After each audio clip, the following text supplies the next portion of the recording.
ऐसे लोग जिन्होंने खाली खद्दर पहन लिया है और सिर्फ मुखबिरी का काम करते हैं, वो आज अपने आप को नेता कह रहे हैं। और आपने समाजवादी पार्टी के कद्दावर नेता आजम खान को चुनाव हराया। मेरा पूरा जीवन जो है सांप्रदायिकता के खिलाफ था। जब हम हिंदू सांप्रदायिकता को बुरा कहते हैं तो हमें मुस्लिम सांप्रदायिकता को भी बुरा कहना होगा। आजम खान को आपने चुनाव हराया और फिर आजम खान की पार्टी यानी समाजवादी पार्टी में आप चले गए। बहुत सारे लोग जानना चाहते हैं कि फ़िरोज़ अली खान जी ने समाजवादी पार्टी क्यों ज्वाइन की थी। देखिए, मैं कोई उनसे 33-34 साल चुनाव लड़ा। वो मंत्री थे, वो स्वयं मेरे घर आए और मुझसे ये वायदा किया कि हम दोनों मिलके रामपुर के लिए कुछ अच्छा सोचेंगे और दोनों हम एक अच्छी उम्र के हो गए तो हमारे लिए और रामपुर के लिए यही फ़ायदेमंद है कि हम एक होके चलें। जब आप चुनाव जीते थे 96 में तो लोग कहते हैं आपको मंत्री भी बनाया जा रहा था, लेकिन वो मंत्री पद आपने ठुकरा दिया। आप सत्ताधारी दल में नहीं गए थे, क्या वजह थी? देखिए, विचारधारा मैंने शुरू में ही बताया, विचारधारा से कभी भी समझौता नहीं किया कि वहाँ पर कांग्रेस की नीतियों के हिसाब से मुझे जनता ने वोट दिया था और सरकार बनी थी दल बदलुओं और बीजेपी की, तो मैं उस विश्वास को ठेस नहीं पहुँचाना चाहता था। आप राजनीतिक जो सभाएं करते हैं वो सैदनगर साइड में ज़्यादा होती है, उससे ज़्यादा लगाव है, क्या वजह है? देखिए, वहाँ के लोग मुझसे बहुत प्यार करते हैं और वो मुझे अपना मानते हैं।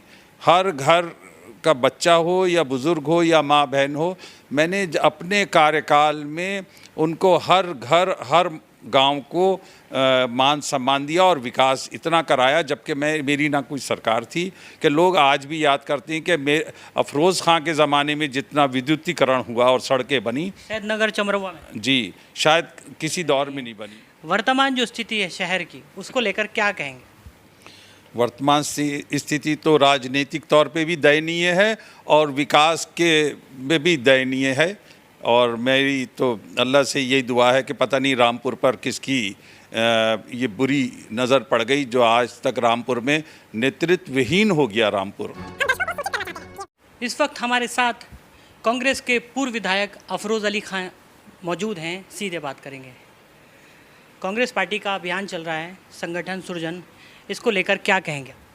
पार्टी पूरी कोशिश कर रही है और हम सबका दायित्व भी बनता है कि हम इस प्रोग्राम में अपने स्वार्थों को अलग रखते हुए पार्टी हित में काम करें, क्योंकि रामपुर में इस वक्त जो है नेतृत्व की बहुत बड़ी कमी है।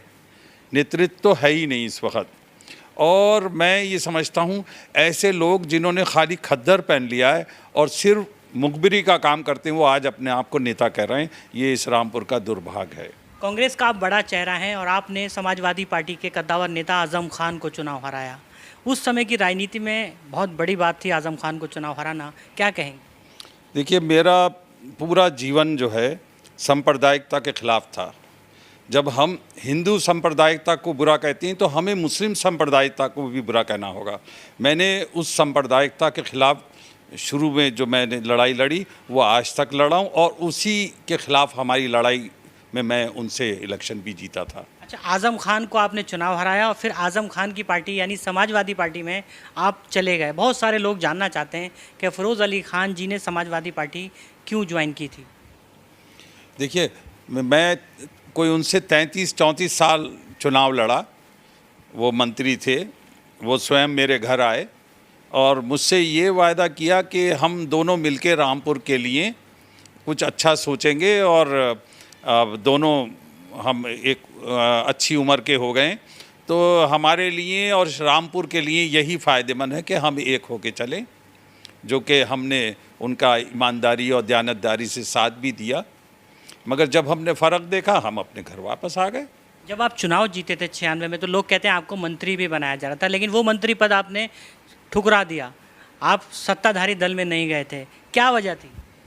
देखिए, विचारधारा मैंने शुरू में ही बताया, विचारधारा से कभी भी समझौता नहीं किया कि वहाँ पर कांग्रेस की नीतियों के हिसाब से मुझे जनता ने वोट दिया था और सरकार बनी थी दल बदलुओं और बीजेपी की, तो मैं उस विश्वास को ठेस नहीं पहुँचाना चाहता था।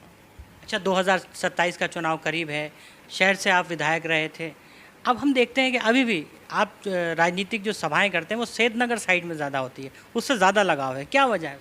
देखिए वहाँ के लोग मुझसे बहुत प्यार करते हैं और वो मुझे अपना मानते हैं।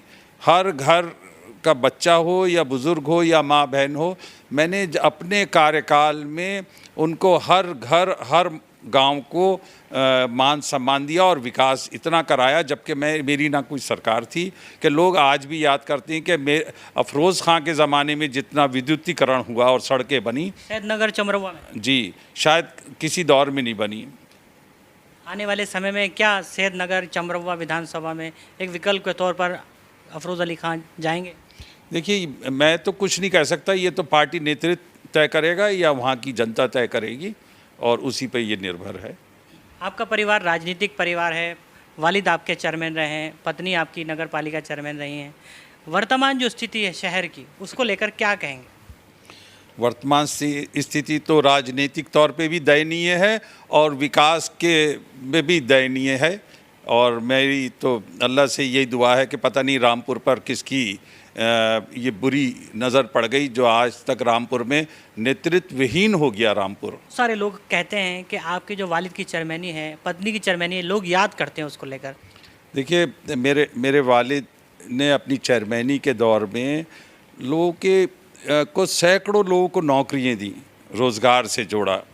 और दूसरा, आप जो डालमिया आई हॉस्पिटल देख रहे हैं, उसमें आज भी आप उसमें एंट्री लेंगे तो बाएं हाथ को एक संगमरमर का पत्थर लगा है, जिसमें उन्होंने ज़मीन अलॉट करी थी नगर पालिका से। और दूसरा रोटरी क्लब है, जिसमें कोई भी हार्ट पेशेंट या बीमार आदमी चला जाता था, जिसको पिछली सरकार में उसे बंद करा दिया गया, वो भी मेरे वालिद ने करा था।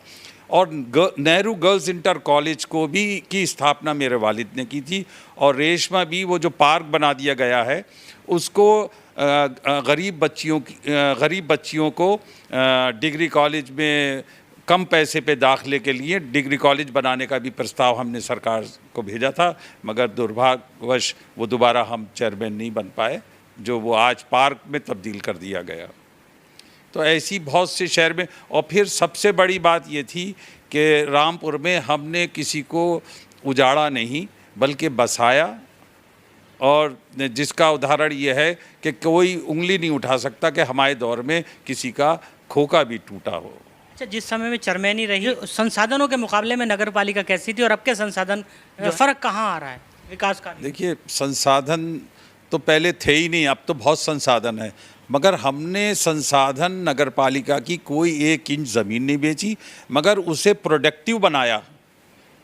जितनी भी जगहें थीं उनको हमने दुकानें बनाई, मार्केट बनाए, और उससे जो है पैसा अर्जित करके हमने लोगों का विकास कराया। और यहाँ तक आपने देखा पूरे यूपी में हमारी योजना को माननीय बहन मायावती जी ने काशीराम कॉलोनी बना के किया, जबकि सबसे पहले रेशमा भी ने चपटे में ये कॉलोनी की स्थापना की थी गरीब और वंचित लोगों के लिए, जो आज भी मिसाल है।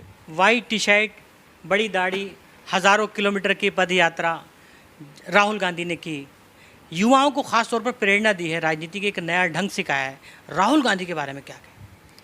मेरा मानना है कि राहुल गांधी जी जैसा कोई भी बहादुर नेता इस वक्त हिंदुस्तान में नहीं है।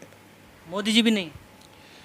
देखिए मैं उन पे क्या टिप्पणी करूं, वो तो प्रधानमंत्री हैं, मगर बहादुरी के मामले में राहुल जी का कोई सानी नहीं है। उनके परिवार में उनकी दादी प्रधानमंत्री रहीं, उन्होंने अपने सीने पर गोलियां खाईं। उनके पिताजी प्रधानमंत्री रहे, उन्होंने अपनी प्राण निछावर किए भारत की धरती के लिए। और आज वो शख्स अकेला पूरे भारत की लड़ाई लड़ रहा है देश की एकता और अखंडता को कायम रखने के लिए। तो मैं समझता हूँ वो नौजवानों की आवाज़ हैं, माँ बहनों की आवाज़ हैं, और वही कल का हमारे भारत का भविष्य है। राहुल गांधी की बात करी तो सलमान खुर्शीद जब यूपी के प्रदेश अध्यक्ष थे, उस वक्त आपके राहुल गांधी परिवार सोनिया गांधी से बहुत अच्छे संबंध थे, और आपको रामपुर ज़िले का कार्यवाहक जिलाध्यक्ष भी बनाया था। ऐसे में उसको लेकर क्या? देखिए संबंध तो मेरे ऐसा कार्यकर्ता ही थे, और मेरे वो राष्ट्रीय नेतृत्व है, आज भी उन्हीं की मेहरबानी से हम लोग कांग्रेस में हैं और कांग्रेस मुझे जिम्मेदारी भी दी है, कोऑर्डिनेटर बनाया बिजनौर का, जो कि मैं अपनी जिम्मेदारी को उसको निभा रहा हूँ। और बिजनौर में भी काफ़ी पोटेंशियल है, कांग्रेस को लोग बहुत चाहते हैं और कांग्रेस उस पर वर्क भी कर रही है और आने वाला कल कांग्रेस का ही है। अफरोज़ अली खां, क्या बिजनौर या फिर रामपुर, कौन सी सीट पसंद करेंगे अगर मान लीजिए चुनाव लड़ाया जाए तो 2027? देखिए, मेरी कर्मभूमि तो रामपुर ही है। मुझे एक जिम्मेदारी दी है और उस जिम्मेदारी को मैं निभाने बिजनौर गया हूँ, मगर मेरा तो सब कुछ ही रामपुर है और रामपुर के लोग मुझसे बहुत मोहब्बत करते हैं, इसीलिए मुझे भाईजान भी कहते हैं।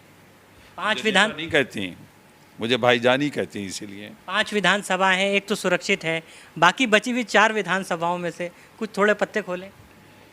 पार्टी जहाँ से कहेगी मैं वहाँ से लड़ के दिखा दूंगा, ऐसा कुछ नहीं है। सैदनगर चमरवा से लगाव है तो नहीं, लगाव तो है ही, क्योंकि हमारा तो सब कुछ चमरवे में ही है, खेती भी और पुश्तैनी खेती हमारी एक ज़माने से, और किसानों से ही ज़्यादा हमारा लगाव रहा, हमारे परिवार का भी। दोनों विकल्प हो सकते हैं। ये तो पार्टी तय करेगी। बहुत शुक्रिया कीमती समय देने के लिए।